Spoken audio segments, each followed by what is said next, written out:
Moving off football, we're going to jump into a little bit of the NBA before I get up out of here. So, for those who don't know, Darryl Morley resigned as the GM, I think, and president of operations from the Houston Rockets, and he took a job with the Philadelphia 76ers. Now, they retained Elton Brand, who was the GM there, who still is the GM there. And here's the thing. So, a lot of people weren't excited about the move. I'll give Darryl Morley credit. He did make the Rockets relevant. He did exercise his abilities to get James Harden. I'll give him that. Now, towards the end, he kind of messed up what was going on in Houston by getting rid of Chris Paul, adding Westbrook, whatever. But now it's in the news today that he may be trying to lure James Harden via a trade. Now, I have a couple things about that. One, Houston Rockets will never give up James Harden unless he leaves and signs as a free agent somewhere else. Or he becomes really disgruntled and is like, I'm forcing my way out of here, which happens a lot in the NBA because it's a players' league. But Houston will never get rid of him. And if they do, they'd be stupid to do that because he's your best player. He's still one of the best scorers in all of the NBA, regardless if you don't like him or not. He's one of the top scorers in the NBA history of all time. So they won't get rid of him. And then the other thing, why would the Rockets want to even take any trade? What do the 76ers have to offer the Houston Rockets? Well, Ben Simmons.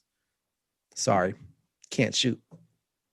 Ben Simmons is a nice piece, but he's not a championship caliber type piece. So, okay. So for sake of argument, let's just say this trade does happen. Darryl Morley pulls this off because, I don't know, he's Darryl Morley, right? They get him. They fit him with Joel Embid. In theory, it could work because now you have a shooter that can space out the court. But Joel Embiid thinks he's a shooting guard as well, and he likes to play outside on the perimeter instead of in the paint or in the block.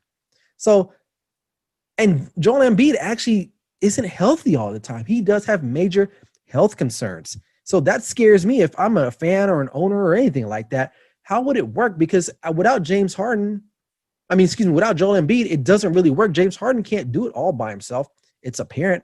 He's a guy that he gets worn down in playoff games because everything has to go through him. And you can't rely on Joel Embiid to be there night in, every day, and night in, because he's not a guy that plays 82 games a year.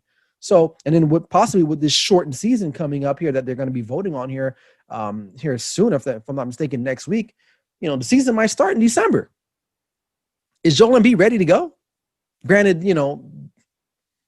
he probably wasn't doing much anyway in the bubble or prior to the bubble, but still, so Darryl Morley, they hired Doc Rivers, which I guess works out for them. He's just another retread. My feelings on retread coaches is just kind of like, I'm over it. Like these guys, but I'll give Doc Rivers some chance because he did win not a national championship. He did win an NBA Finals with the Boston Celtics a long time ago, and he did kind of bring the Clippers back into relevance. So I'll give him a pass on that.